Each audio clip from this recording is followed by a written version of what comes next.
ধরো আজকে আলু দিয়ে গরু গোস্ত এই একই যে গরু গোস্ত রান্না করছি আলু দিয়ে, কারণ এটাই চলে বেশি করে, কারণ এটাই আমার প্রতিদিন রান্না করতে হয়। আলু দিয়ে গরু গোস্ত রান্না করছি। আর একটা এখানে রান্না করছি এই যে মিষ্টি কুমড়া আছে না, মিষ্টি কুমড়া দিয়ে এটা গরুর যে সিনারাড্ডি আছে না, সিনারাড্ডি দিয়ে গরুর মিষ্টি কুমড়া রান্না করছি সিনারাড্ডি দিয়ে। আজকে দুইটাই তরকারি রান্না করছি, তো আর কিছু করবো না।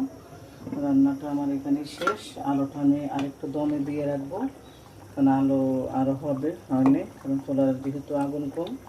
এখানে এমনই হয় 4টার পর আর আগুন থাকে না চুলায়। তো আমার রান্না এখানে শেষ।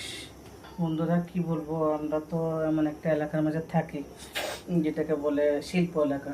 তো শিল্প এলাকার মধ্যে যেটা হয় সেটা হচ্ছে একবার কারেন্ট গেলে একবার 3-4 ঘন্টা পরে আসে। তো আজকে 4 ঘন্টা পরে কারেন্ট আসছে।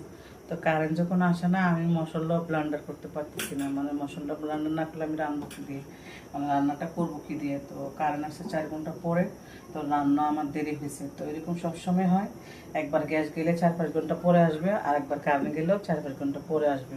তো আমরা এইভাবেই জীবনযাপন করি এখানে। তো নিজের বাড়ি তো ছাড়তেও পারি না, আর কোথাও যেতেও পারি না, আর কোথায় যাব, সব জায়গায় একই অবস্থা। তো আজকের ভিডিওটা এখানেই শেষ করলাম। আর আমার এখন ফ্যামিলির মধ্যে অনেক ধরনের সমস্যা চলতেছে। আমার ছেলে এখনও অসুস্থ, কালকে ডাক্তারের কাছে নিয়ে গেছি। এই জন্য আমার মনের অবস্থাটা আরও বেশি একটু ভালো না, খারাপ। তো ইনশাল্লাহ আগামীতে ভালো কিছু আসবে, ভালো কিছু হবে। তো আজকের ভিডিওটা এখানে শেষ করলাম। আল্লাহ হাফেজ, বাই বাই, টাটা।